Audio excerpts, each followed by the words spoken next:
बिस्मिल्लाहिर्रहमानिर्रहीम, अस्सलाम वालेकुम। नाजरीन, आप देख रहे हैं प्रोग्राम खबर क्या है और मैं हूं आपकी मेज़बान फरजाना सिद्दीक। आज प्रोग्राम के पहले हिस्से में हम बात करेंगे सिंध के 3 अजला की, जहां पर महकमा खुराक सिंध के गोदामों से गंदम की हज़ारों बोरियां गायब होने का इंकशाफ हुआ है। हैरानगी की बात तो यह है कि गोदामों में साइडों पर गंदम की बोरियां मौजूद हैं, जबकि दरमियान से गायब हैं। मजीद इस बारे में बताने के लिए हमारे साथ मौजूद होंगे कराची स्टूडियो से नुमाइंदा शाहिद हुसैन सेलरा। और प्रोग्राम के दूसरे हिस्से में हम रुख करेंगे मुल्तान का, जहां पर टेक्निकल एजुकेशन फराहम करने वाले सरकारी इदारों में मुबैना बेज़ाब्तियों का इंकशाफ सामने आया है। Government technical training institute Khanewal road में विजिटिंग फैकल्टी की भर्तियों में संगीन बेकायदगियां भी की गई हैं। मजीद तफसीलात बताने के लिए हमारे साथ मौजूद होंगे नुमाइंदा मुल्तान ज़हीर अब्बास। और प्रोग्राम के आखिरी हिस्से में हम रुख करेंगे हैदराबाद का, जो खेलों की सहूलियात से महरूम है। कहने को तो हैदराबाद में खेल के 29 ग्राउंड्स मौजूद हैं, लेकिन ज़्यादातर ग्राउंड्स खेलने के काबिल ही नहीं हैं। इस सारे मौजू पर बात करने के लिए हमारे साथ मौजूद होंगे नुमाइंदा मोहम्मद वक्कास। तो नाजरीन, चलते हैं आज की पहली खबर की जानिब। आपको बताएं कि सिंध के गोदामों से गंदम गायब होने के वाकयात रुक ही नहीं पा रहे हैं। सिंध के 3 अजला में महकमा खुराक के गोदामों से गंदम की हज़ारों बोरियां गायब होने का इंकशाफ हुआ है। गंदम का स्टॉक साल 2022, 23 और 24 में रखा गया था और हुकूमती इदारे ने गंदम चोरी होने की शिकायत पर गोदाम पर छापा मारा था और बाअसर अफसरान ने छापा मारने वाली टीम के रुकन को ही मुअत्तल करवा दिया। और दूसरी तरफ गंदम चोरी की शिकायत पर नैब भी हरकत में आ गया है। मजीद इस बारे में तफसीलात बताने के लिए हमें ज्वाइन किया नुमाइंदा कराची शाहिद हुसैन सेलरा ने। शाहिद, सबसे पहले मुझे ये बताएं कि महकमा खुराक सिंध के गोदामों से लाखों गंदम की बोरियां एकदम से कैसे गायब हो गईं, जबकि वहां मुस्तकिल निगरानी का निज़ाम भी मौजूद होना चाहिए।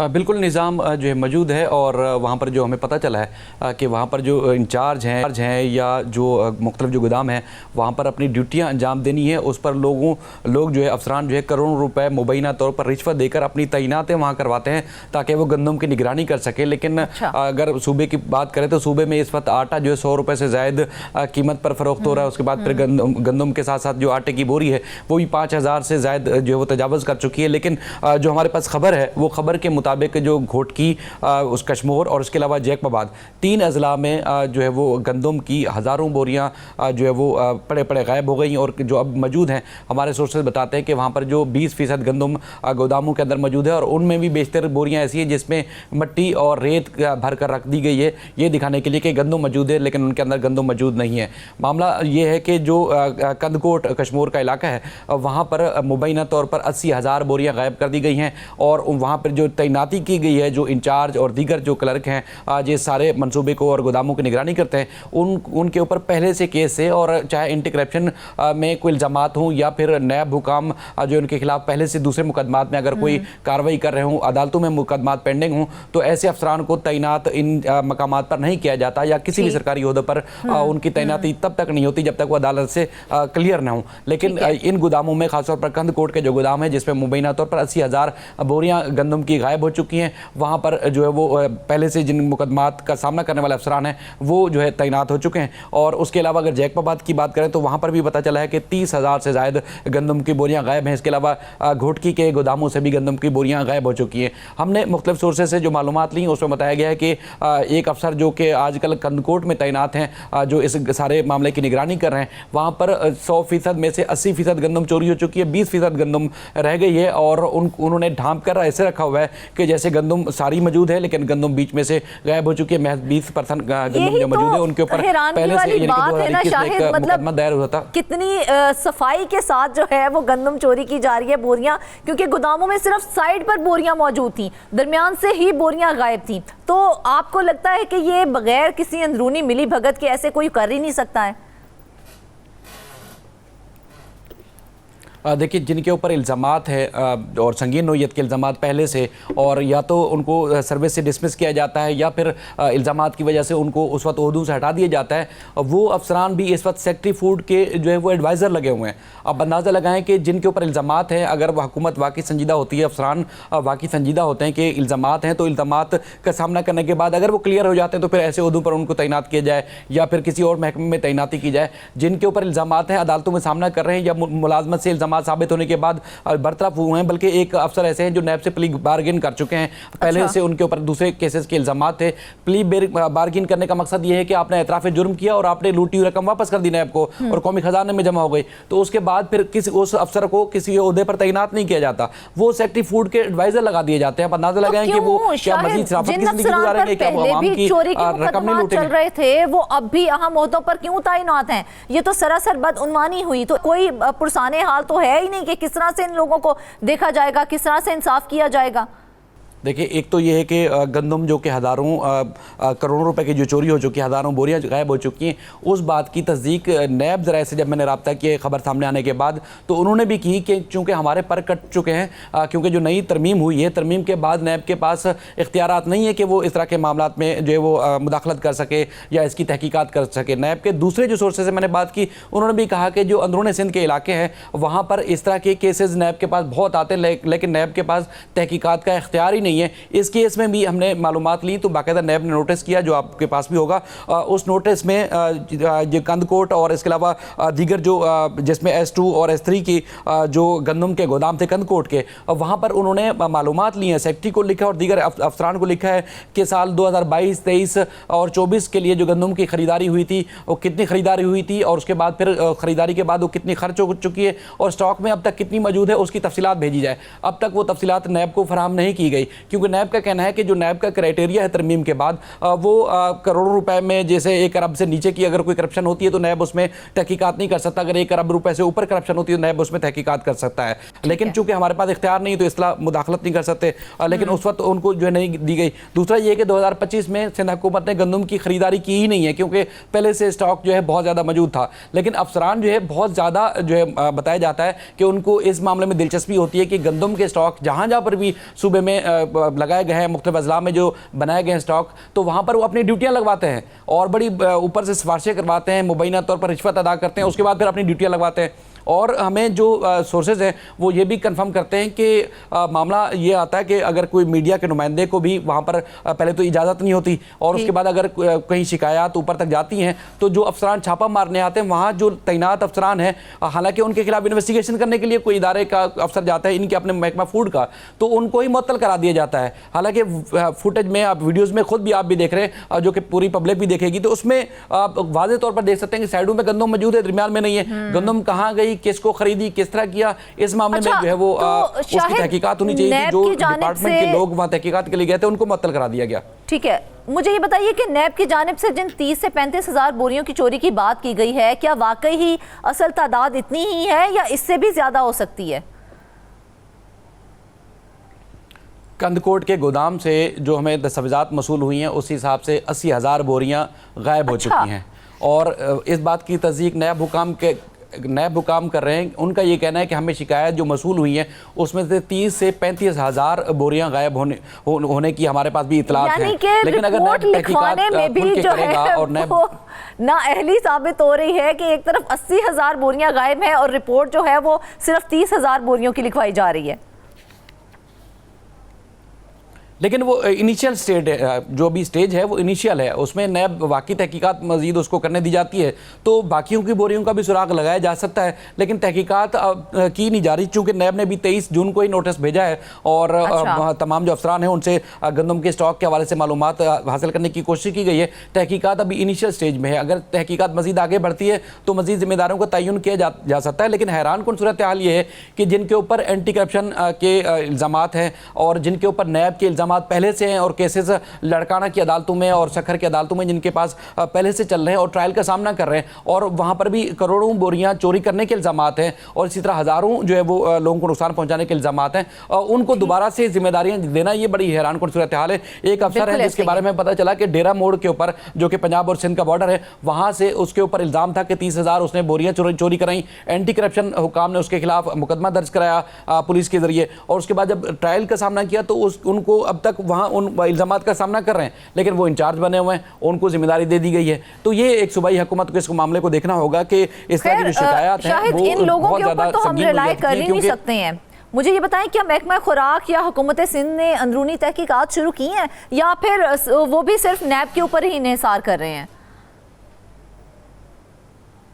नैब के ऊपर बराह रास्त इन्हिसार नहीं हो रहा है, चूँकि मैंने मुतअद्दिद प्रोग्रामों में जिस तरह आपने की तो उसमें हमने तफसीलात रखी, इसलिए कि अगर नैब पिछले 2025 की हम इब्तिदा की बात करें और ख़ासतौर पर जब से तरमीम हुई है उसके बाद नैब पहले तो ये कि किसी को नोटिस जारी नहीं कर सकता क्योंकि नैब के इख्तियारात महदूद कर दिए गए हैं। अगर नैब किसी को नोटिस जारी करता है तो उसके बाद वो अदालतों में चले जाते हैं और अदालतों में सिंध में वाहिद सूबा है पाकिस्तान का जिसमें आइनी बेंचेस बनाई गई हैं सुप्रीम कोर्ट के बाद।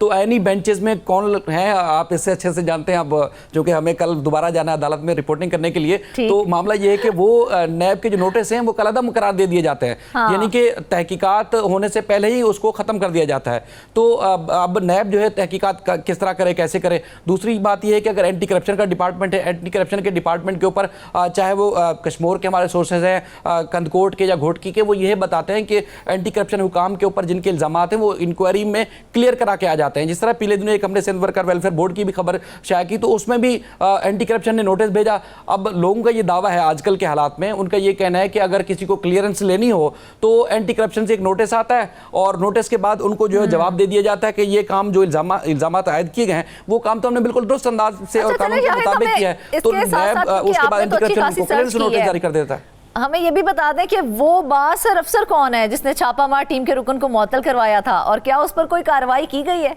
जब तक नहीं हो सकी और अगर हमें उनके ओहदे और नाम लेने की इजाज़त होती तो यकीनन मैं आपको नाम भी बताता, उनके ओहदे भी बताता और फिर जो जिम्मेदारान हैं अफसरान ख़ासतौर पर वो इनके ऊपर कार्रवाई करते तो अंदाज़ा हो जाता। लेकिन जिस तरह की खबर है अब यकीनन नैब को, चूँकि ये बात हज़ारों तक नहीं रही कि 30,000 या 35,000 गंदम की बोरियाँ गायब हो जाएँ उसके बाद किसी अफसर के खिलाफ तहकीकात ही ना हो, चाहे वो कितना ही बासर हो। लेकिन अब नैब को इस मामले को खुद भी देखना पड़ेगा क्योंकि ये सूबे की आवाम का मामला है।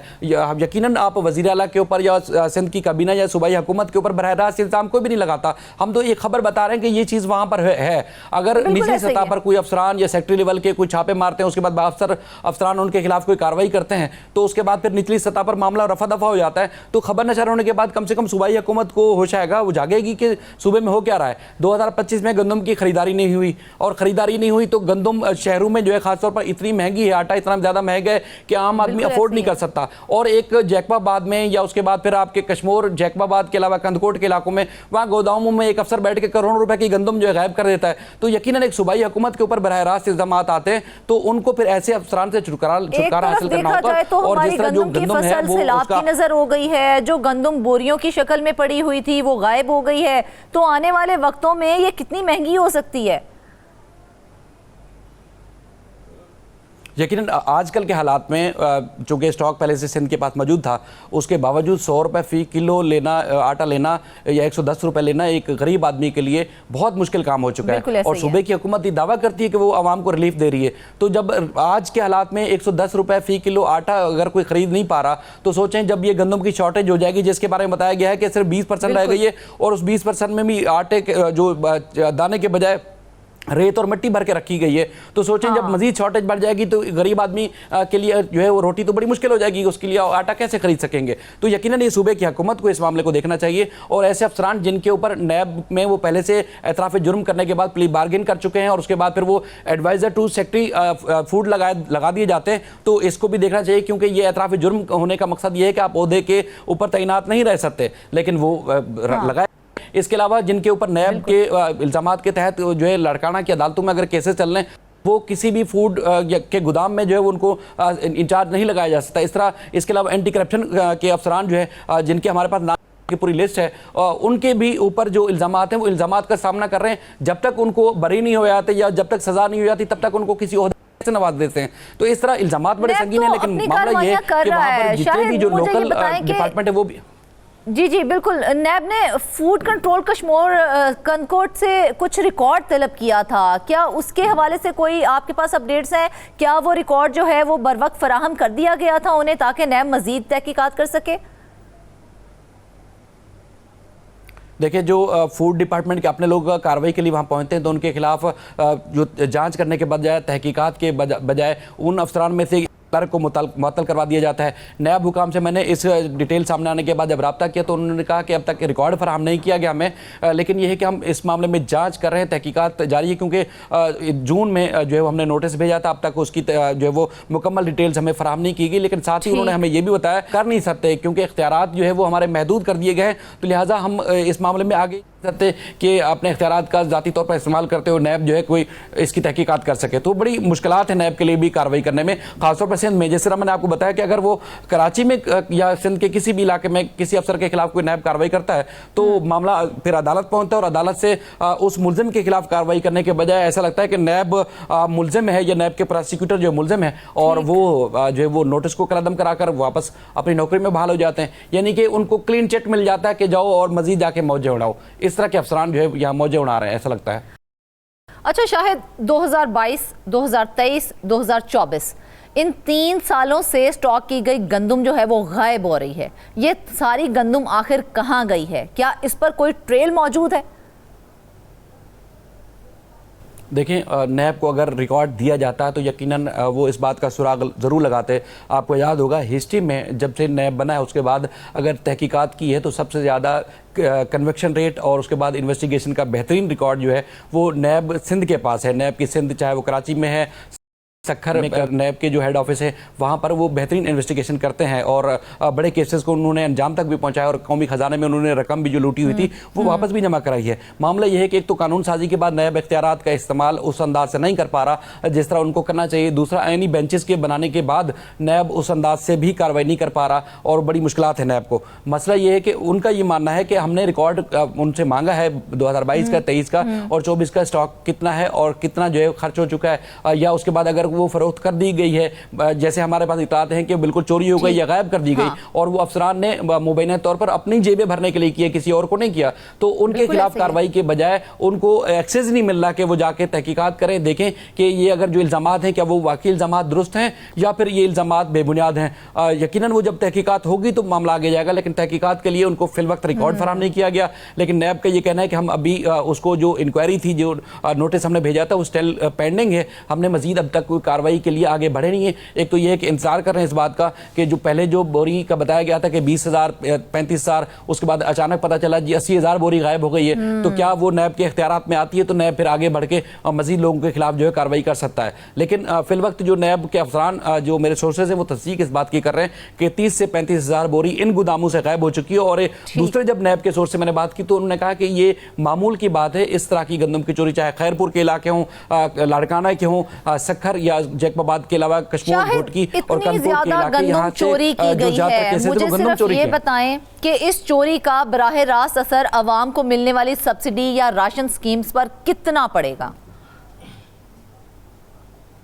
आज के टाइम में जब फिल वक्त ये इस तरह की शिकायत नहीं है कि गंदम की शॉर्टेज है या आटे की शॉर्टेज है, उसके बावजूद गंदम और आटा इतना महंगा मिल रहा है, तो जब शॉर्टेज मजीद बढ़ेगी, अब अगर हुकूमत सिंध की उस मामले में नज़र नहीं है, क्योंकि अक्सर नैब यहाँ कराची के लांडी और मुख्तलिफ गोदामों में भी छापे मारते हैं तो पता चलते हैं कि वो उन्होंने चोरी करके आगे बेच दी, यानी कि मनमाने निर्खों पर बेच देते हैं। तो जब ये शॉर्टेज की चीज़ें सामने आएंगी और गंदम जो स्टॉक में पड़ी थी वो ख़त्म हो जाएगी तो यकीनन फिर एक आम आवाम पे ही उसका असर पड़ता है। आज के दौर में जो 50 रुपए फी किलो आटे का होना चाहिए था वो 110 रुपए मिल रहा है और जो गन्नों की बोरी 3,000 से ज्यादा नहीं होनी चाहिए थी वो 5 कि अगर तहकीकात में अफसरान कसूरवार पाए जाते हैं, सामने आ जाते हैं, तो क्या उन्हें सिर्फ हटाया जाएगा या उनके खिलाफ कानूनी कार्रवाई भी की जाएगी? पहले जिनको हटाया जाना चाहिए था उनको दोबारा से इंचार्ज और बड़े बड़े ओहदों पर फूड डिपार्टमेंट में लगा दिया गया है और जिनकी ऊपर शिकायत है वो भी कर रहे हैं। और इसके अलावा अगर मजीद तहकीकात होती है तो यकीनन उनके खिलाफ तहकीकात के बाद रेफरेंस दायर होंगे। रेफरेंस भी दायर होता है तो उनको ये सिर्फ महकमा फूड में हो या इसके अलावा दीगर किसी भी सरकारी ओहदे पर रहने के हकदार वो नहीं होते कानून के मुताबिक, लेकिन सिंध में बिल्कुल उन्हें कसूरवार ठहराना चाहिए। नाजरीन, हम उम्मीद करते हैं कि नैब और दीगर तहकीकाती इदारे इस मामले को मंतकी अंजाम तक पहुंचाएंगे और अवाम को जल्द हकायक से आगाह किया जाएगा। वापस आएंगे ब्रेक के बाद।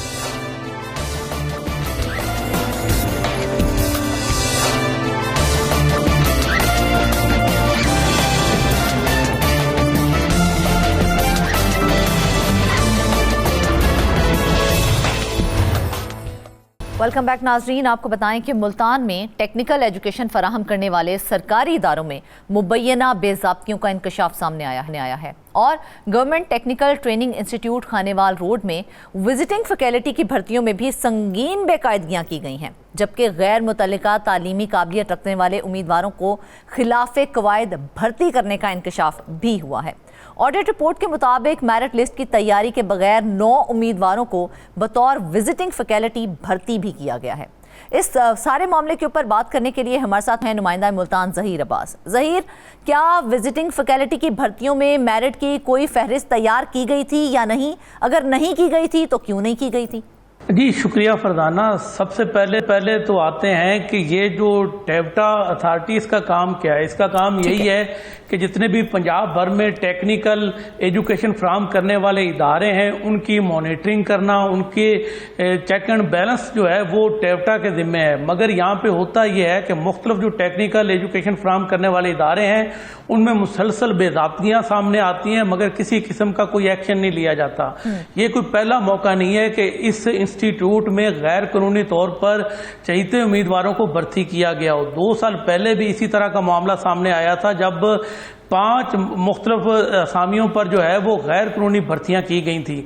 उनको तनख्वाहों की मद में 23 लाख से जायद की अदायगियां भी की गई, जिससे कौमी खजाने पे इजाफी बोझ जो है वो पड़ा। अब अगर इस स्टोरी की बात करें तो अब इस साल में इन्होंने जो भर्तियां की हैं उनकी तादाद 9 है। 9 मुख्तलिफ उम्मीदवारों को खिलाफ कवायद भर्ती किया गया। उसमें 3 उम्मीदवार ऐसे थे जिनकी वो मतलूबा क्वालिफिकेशन ही नहीं थी, उसके बावजूद उन्हें भर्ती किया गया।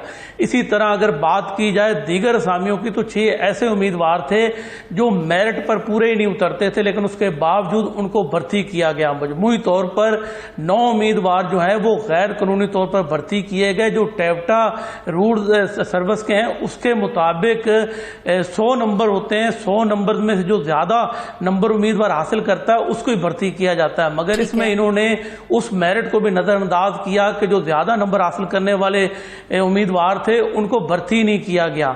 तो मजमूई तौर पर ये 9 ऐसे उम्मीदवार हैं जिन्हें गैर कानूनी तौर पर भर्ती किया और इससे कौमी खजाने पर जो है वो इजाफी बोझ डाला गया है। इससे पहले की अगर बात की जाए तो इससे पहले भी इसी तरह की बेकायदगियां जो है वो सामने आती रही हैं, मगर वो साबित भी हो गई, इंक्वायरियों में साबित हो गया कि इस मामले में ये बेज़ाब्ती हुई है। उसके बावजूद किसी किस्म का एक्शन नहीं लिया गया। यहाँ पर आपको एक छोटी सी मिसाल देता हूँ। 3 उम्मीदवार ऐसे भी हैं कि जिनकी तालीमी काबिलियत जो है वो मुतलका शोबे से थी ही नहीं, तो फिर उन्हें भर्ती करने की असल वजह क्या दी गई कि हमने इन्हें किस वजह से भर्ती किया है? जी वजह तो इन्होंने बताई नहीं। जब ये मामला गुज़श्ता साल डिपार्टमेंटल अकाउंट्स कमेटी में उठा तो डीएसी ने इनसे मतलूबा रिकॉर्ड जो है वो मांगा। अब इस मामले को भी 6-7-8 माह से ऊपर का टाइम हो चुका है, अभी तक जो है वो रिकॉर्ड ही फराहम नहीं किया गया। रिकॉर्ड फराहम करेंगे तो पता चलेगा भाई किस कदर बेदाब्तियां की गई हैं। जब मुतलका रिकॉर्ड ही फराहम नहीं किया गया तो ये किसी को क्या बताएंगे कि किस तरह से भर्ती किया गया। साफ ज़ाहिर है भर्ती जब ऑडिट हुकाम ने ऑडिट किया तो उन्होंने जब सारा रिकॉर्ड उनकी तहवील में गया, उन्होंने उसकी जांच पड़ताल की तो सामने आया कि भाई इसमें 3 ऐसे उम्मीदवार थे जिनकी मतलूबा फर्ज करें जिस तरह ऑटो इलेक्ट्रीशियन है, साफ ज़ाहिर ऑटो इलेक्ट्रीशियन आप 2 भर्ती कर रहे हैं तो उसकी मतलूबा क्वालिफिकेशन वही होनी चाहिए कि उन्हें ऑटो इलेक्ट्रीशियन से मुतल्लक जो है वो चीज़ों का पता हो, मगर उनकी वो एजुकेशन ही नहीं थी। इसी तरह अगर बात की जाए वेल्डर की तो उसको वेल्डिंग का पता ही नहीं था, लेकिन उसे वेल्डर भर्ती कर लिया गया। इसी तरह इंस्ट्रक्टर कंप्यूटर भर्ती किया तो उसे उस तरह का पता ही नहीं था, कंप्यूटर का नॉलेज ही नहीं था, लेकिन उसके बावजूद उसे भर्ती कर लिया गया। इसी तरह इंस्ट्रक्टर ऑटो कैड जो है उन्हें भर्ती किया गया, मगर उनके पास भी वो लोग ही नहीं थे, तो फिर वो उस जगह पे क्या करते थे, क्या काम करवाया जाता था उनसे? फिर जी काम क्या करवाना है कि साफ ज़ाहिर है किसी न किसी सिफारिश से आए, किसी न किसी ताल्लुक से आए, वहाँ पर जो उनको भर्ती करने वाले थे उनकी नजर करम रही होगी ना। हमारे यहाँ एक तरीका ये भी है ना कि भर्ती कर ले उसके बाद ये खुद ही सीख जाएगा, तो ये वाला फार्मूला शायद यहाँ पे अप्लाई किया गया कि भर्ती किसी तरह से करें, उसके बाद ये जब रोजाना की बुनियाद पे आएंगे, रोजाना की बुनियाद पे ये प्रैक्टिस करेंगे तो आहिस्ता आहिस्ता इन्हें काम आ भी जाएगा। तो बाज़ मिसालें ऐसी भी होती हैं कि उनमें वाकई वो मुतलका जो काम है वो सीख लिया जाता है। साफ ज़ाहिर जिसको एक सरकारी नौकरी मिली है तो वो कोशिश करेगा कि उसकी नौकरी उससे छिने ना, तो वो किसी ना किसी हद तक वो काम मतलूबा जो है वो सीखने की कोशिश भी करता है और वो एक तरह से एडजस्ट भी हो जाता है। मगर अगर बेकायदगियों की बात की जाए जी साफ जाहिर है ये सिर्फ टेप्टा अथॉरिटी के जो ज़ेरे कंट्रोल कुछ टेक्निकल इदारे हैं, इसमें तो ये इस तरह का मामला हो नहीं रहा। जितने भी सरकारी महकमे आए रोज़ हम स्कैंडल ब्रेक करते हैं कि वासा में, अब आपको मैं वासा की मिसाल देता हूँ, वासा में उन्होंने ड्राइवर भर्ती करने थे, ड्राइवर भर्ती हो गए मगर उनके जो ड्राइविंग लाइसेंस है वो जाली निकल आए। अच्छा। उन्होंने ड्राइविंग लाइसेंस ही जाली बनवाए थे ताकि किसी तरह से भर्ती हो सकें। तो गाड़ी अब कैसे ड्राइविंग चला लाइसेंस लेते थे जाली वो? साबित हो गए, लेकिन उसके बावजूद उन्होंने अपनी ड्यूटियां चेंज करवा ली ना। अब एक ड्राइवर है अच्छा। तो उसने अपनी ड्यूटी किसी और डिपार्टमेंट में करवा ली, तो जो ड्राइवर थे वो उसी तरह काम तो चलना ही है। ड्राइवर क्यों इजाफी भर्ती किए जाते हैं कि ताकि जो पहले से मौजूद ड्राइवर हैं उनका शिफ्ट वाइज उनसे काम लिया जा सके। ज़हीर, ये तो जो साफ ज़ाहिर सारी है, जब सूरत हाल आप हमें बता रहे हैं ना, तो यहाँ पर तो हमें साफ दिखाई दे रहा है कि टेप्टा सर्विस रेगुलेशंस को यकसर तौर पे नज़रअंदाज कर दिया गया है। तो इसको नज़रअंदाज करने वाले कौन ऐसे अफसरान हैं जिनके ऊपर जिम्मेदारी डाली जाएगी? जी जो जिम्मेदारी डाली गई है वो बराए रास्त जो इदारे के सरबराहान हैं उन पर डाली गई है कि जो भी इदारे के सरबराह थे उन पर यह जिम्मेदारी आयद होती है कि उन्होंने अपने टेन्योर में ये गैर कानूनी भर्तियां की। अब आर्डर टू काम ने अपना काम कर दिया है, रिपोर्ट्स भी मंजर आम पर आ चुकी हैं।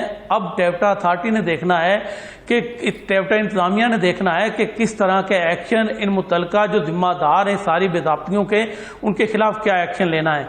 मैं आपको पहले बताने लगा था कि मादी की कुछ ऐसी मिसालें हैं कि करप्शन साबित हो गई, चोरी साबित हो गई, उसके बावजूद किसी किस्म का एक्शन नहीं लिया गया। 2019 में गवर्नमेंट कॉलेज ऑफ टेक्नोलॉजी है कासमपुर कॉलोनी में, अब उस कॉलेज में जो स्टोर कीपर था उसने तकरीबन 7 लाख रुपए से जायद की एक केबल होती है वो चोरी की। अच्छा। अब 7 लाख मालियत की केबल चोरी की, वो साबित हो गया कि स्टोर कीपर उसमें मुलव्वस था। इंक्वायरी हुई, इंक्वायरी में वो जिम्मेदार उसको ठहराया गया। अब इस बात को भी 4 से 5 साल का अरसा हो चुका है। 2019 में ये चोरी की वारदात हुई थी, 2020 में सारी इंक्वायरी जो है वो मुकम्मल की गई और साबित हो गया कि उसने ये चोरी की है, लेकिन आज तक रिकवरी नहीं हो सकी। अंदाजा करें कि उसने 7 लाख रुपए से जायद का कौमी खजाने को नुकसान पहुंचाया और साबित भी हो गया, लेकिन उससे रिकवरी के लिए कोई इकदाम नहीं उठाए गए।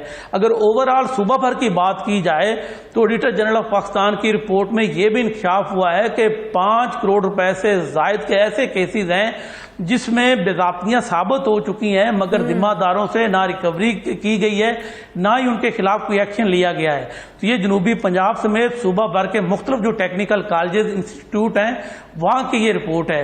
अंदाज़ा करें कि किस तरह से जो सरकारी खजाना है उसको लूटा जा रहा है, किस तरह से सरकारी फंड जो है उस पर हाथ साफ किए जा रहे हैं। ज़हीर, आपने जिक्र किया government college of technology Kasimpur colony का, वहाँ पर हमने देखा कि अलाउंसेस की अदम कटौती की गई है, तो वो किसकी गफलत है या फिर हम इसे मिली भगत का नतीजा कहेंगे? जी गफलत साफ जाहिर है, जो इदारे का सरबराह होता है सारी जिम्मेदारी उसकी होती है।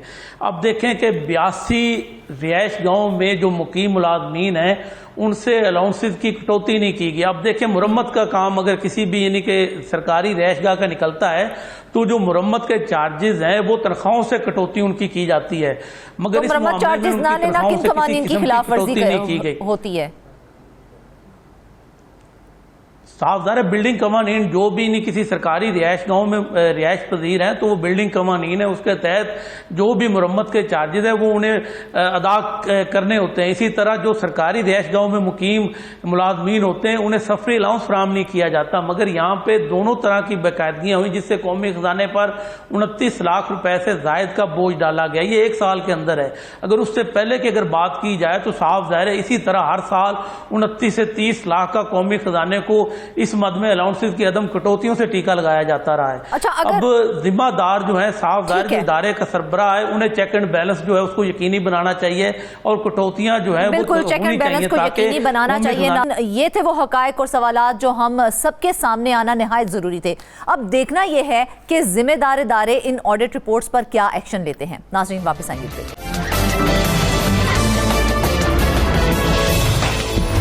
वेलकम बैक नाजरीन। अब हम आपको बताएंगे कि सिंध का दूसरा बड़ा शहर हैदराबाद खेलों की सहूलियात से महरूम है। कहने को तो हैदराबाद में खेल के उनके 29 ग्राउंड्स मौजूद हैं, लेकिन ज़्यादातर ग्राउंड्स जो हैं वो खेलने के काबिल ही नहीं रहे। जहां सूरत हाल कुछ बेहतर है, वहां पर आम शहरियों का दाखिला ही बंद है।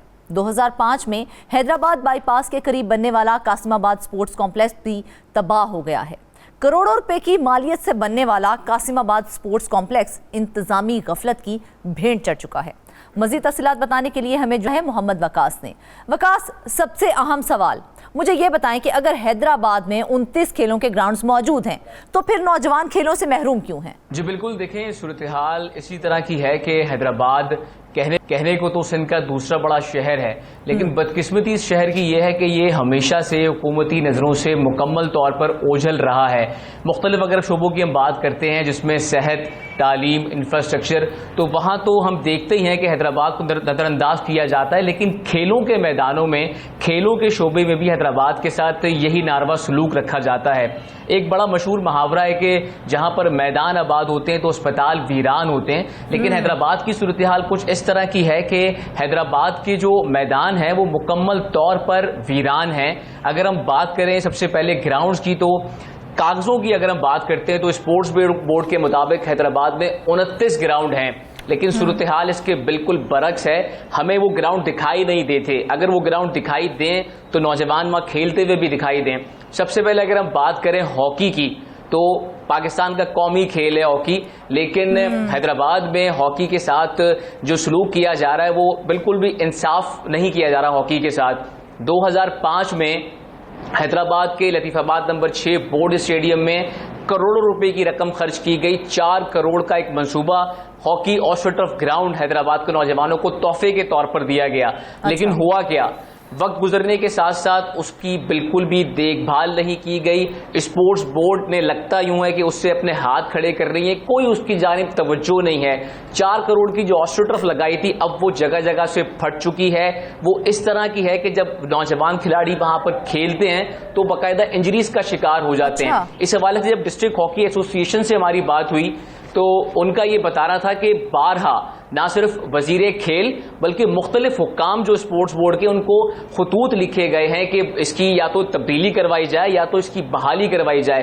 2016 में पहला खत लिखा गया जो कि वजीरे खेल उस वक्त के थे और इस वक्त भी वही वजीरे खेल हैं, मोहम्मद बख्श मेहर साहब, उन्हें खत लिखा गया। उसके बाद मुख्तलिफ अदवार में डायरेक्टर स्पोर्ट्स को, सेक्रेटरी स्पोर्ट्स को खत लिखे गए। यहाँ तक अभी कुछ महीने पहले जून में बाकायदा हैदराबाद के डिस्ट्रिक्ट स्पोर्ट्स ऑफिसर हैं, उनकी जानिब से भी खत लिखा गया है director sports youth affairs department को कि ऑस्ट्रोटर्फ की तब्दीली की जाए, लेकिन कोई इस जानिब तवज्जो देने को तैयार नहीं। जो हॉकी एसोसिएशन के नुमाइंदे हैं उनका ये कहना है अपनी मदद आपके तहत सिर्फ हॉकी को प्रमोट करने के लिए, इसलिए कि हॉकी को रिवाइव कर सकें, क्योंकि हैदराबाद में बाकायदा हॉकी का टैलेंट मौजूद है। नौजवान ऐसे हैं जो शौक रखते हैं हॉकी का, वो खेलने तो आते हैं वहां पर, लेकिन वो फैसिलिटीज नहीं है, बाकायदा इंजरीज का शिकार हो जाते हैं।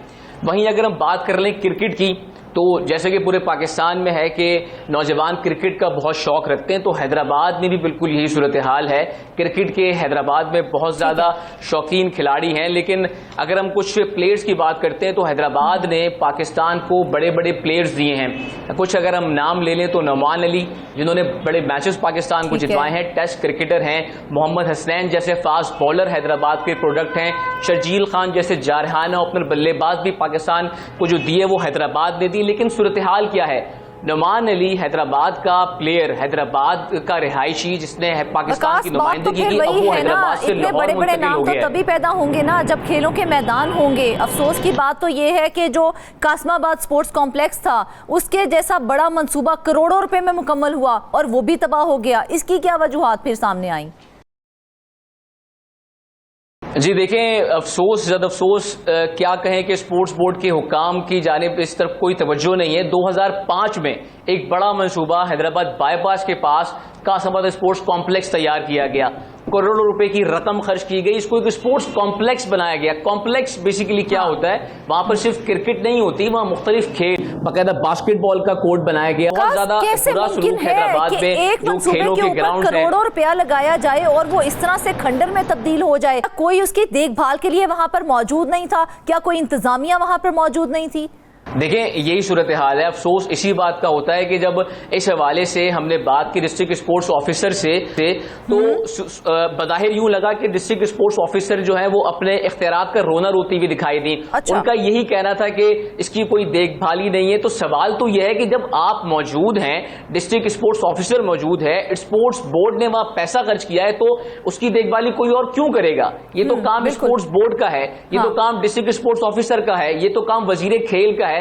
अब हम अगर बात करें वजीर खेल की, तो पीपल्स पार्टी की हुकूमत है। गुज़िश्ता 17 साल से सिंध में एक नौजवान वजीर खेल आपने बनाया हुआ है, लेकिन नौजवान का तो काम ये होता है कि वो मजीद खेलों की सरगर्मियों को फरोग देता है, नए मैदान बनाता है। लेकिन हैदराबाद के साथ ये बदकिस्मती है। अब एक और मंसूबे की तरफ अगर मैं रोशनी डालूं तो 2016 में इस वक्त के जो वजीर आपाशी जाम खान शोरो साहब है, उस वक्त वजीर बल्दियात थे, उनकी एक स्कीम थी और उन्होंने बाकायदा इसका जो संगे बुनियाद रखा गया। वजीर आला मुराद अली शाह की जानिब 2016 में एक स्पोर्ट्स कॉम्प्लेक्स हुसैनाबाद के नाम से एक मंसूबा था, वो आज तक एक खुला मैदान है। बिल्कुल, वो जुल्फ़िकार अली भुट्टो स्पोर्ट्स कॉम्प्लेक्स का संगे बुनियाद रखा गया था 2016 में, लेकिन 9 साल बाद भी काम नहीं शुरू किया गया उसके ऊपर। तो वो उसकी क्या वजूहात दे रहे हैं? देखिए, इस हवाले से भी यही बताना है डिस्ट्रिक्ट स्पोर्ट्स ऑफिसर का कि ये मंसूबा हमारा नहीं है, ये बल्दियाती मंसूबा है। तो सवाल तो ये पैदा होता है कि हैदराबाद में कोई है जो हैदराबाद को ओन करे, हैदराबाद के मसाइल को ओन करे। मतलब आप अगर एक मंसूबा बनाते हैं उस नाम से, जो कि पाकिस्तान पीपल्स पार्टी के चेयरमैन हैं शहीद जुल्फ़िकार अली भुट्टो, जिनके नाम से पीपल्स पार्टी को वोट पड़ता है। अब एक ये बहुत ज्यादा अफसोस की बात है कि उस नाम से बनाया गया मंसूबा आज तक मुकम्मल नहीं हुआ। 9 साल गुजर गए हैं। अब मैं आपको एक बहुत अफसोस की बात बताऊं, जब डिस्ट्रिक्ट क्रिकेट एसोसिएशन से हमारी इस हवाले से बात हुई तो उन्होंने हमें ये इंकशाफ किया कि हैदराबाद के जो नौजवान खिलाड़ी हैं, क्रिकेट के शौकीन खिलाड़ी हैं, वो क्रिकेट मैच खेलने के लिए 28 किलोमीटर हैदराबाद से दूर जाते हैं। अच्छा। मतलब अफसोस इस बात का है कि हैदराबाद में न्याज क्रिकेट स्टेडियम मौजूद है। 12 अगस्त को बिलावल भुट्टो साहब की जानिब से बाकायदा उसका दोबारा से इफ्तिताह किया गया बहाली के बाद, लेकिन वो अभी तक पाकिस्तान हैदराबाद के जो खिलाड़ी हैं नौजवान, उनके लिए खोला नहीं गया। तो सिर्फ क्रिकेट खेलने के लिए हैदराबाद का जो खिलाड़ी है, नौजवान खिलाड़ी, वो 28 किलोमीटर दूर जा रहा है। ये तो सूरत हाल है हैदराबाद के साथ। बाद की जिम्मेदारी क्या किसी के ऊपर आयद नहीं होती है कि उसकी देखभाल की जाए या उसमें बेहतरी लाई जाए? देखें, यही तमाम तरह सवालात हैं जो हमने भी डिस्ट्रिक्ट स्पोर्ट्स ऑफिसर से किए थे। तो लगा यूं कि डिस्ट्रिक्ट स्पोर्ट्स ऑफिसर के पास खुद इख्तियारात ही नहीं है। वो ये कहती हुई दिखाई दी कि ये काम तो उन लोगों का है जो वहां पर खेलते हैं, एसोसिएशंस का है जो कि वहां पर बच्चों को, खिलाड़ियों को लेकर आती हैं। तो बहुत खराब सूरत हाल है। महबूब ग्राउंड अगर हम बात करें, लतीफाबाद नंबर 5, गुज़िश्ता कई सालों से वहां पर क्रिकेट नहीं हो रही, सिर्फ और सिर्फ मिट्टी के ढेर लगे हुए हैं, कोई सूरत हाल नहीं है। अब हैदराबाद का जो नौजवान खिलाड़ी है, जो क्रिकेट का शौकीन है, जो हॉकी का शौकीन है, जो फुटबॉल खेलना चाहता है, उसके पास ग्राउंड्स नहीं है। फुटबॉल ग्राउंड्स की अगर हम बात कर लें तो हैदराबाद में कोई फुटबॉल ग्राउंड नहीं है। अभी गुज़िश्ता दिनों भी हमने रिपोर्टिंग की थी कि हैदराबाद का इलाका है मकरानी पाड़ा, वहां पर एक फुटबॉल ग्राउंड था, वो कब्जा हो चुका है। अच्छा। तो ये तो सूरत हाल है कि जो नौजवान हैं उनके पास कोई ऐसी जगह ही नहीं है कि वो खेले। अब होता क्या है कि खुले मैदान जो हैं वहां पर 15 से 20 टीमें एक साथ खेलती हैं, रोड्स पे खेलती हैं, तो फिर उनको इंजरीज होती हैं, हादसात का शिकार होते हैं। तो वो नौजवान जो पाकिस्तान की नुमाइंदगी कर सकते हैं बैनुल-अक़वामी सतह पर जाकर, ग्राउंड है वहां पर भी इंजरीज हो रही हैं। तो मुझे सिर्फ ये बताएं कि ऑस्ट्रोटर्फ ग्राउंड जैसे महंगे मंसूबे जो हैं वो पानी की कमी जैसे मसाइल की नजर क्यों हो रहे हैं, जिसकी वजह से ऑस्ट्रो जो है वो बेड़ा गर्क हो गई है? अच्छा, बिल्कुल। देखें, आपने जो बात की कि इंजरीज का शिकार हो रहे हैं ऑस्ट्रोटर्फ, तो ऑस्ट्रोटर्फ जो है उसको सबसे ज्यादा उसकी बेसिक नीड पानी है। 2005 में हमने ऑस्ट्रोटर्फ ग्राउंड बना तो दिया, 4 करोड़ लगा तो दिए, लेकिन उसकी देखभाली कौन करे? वहां पर पानी देने का जो एक तरीकेकार था उसे ही नहीं बनाया गया। मोटर बाकायदा डिस्ट्रिक्ट हॉकी एसोसिएशन का ये बताना है कि वो हमने अपने पैसों से ठीक करवाई है। जब उसे पानी ही नहीं दिया गया तो ऑस्ट्रोटर्फ खराब हो गई।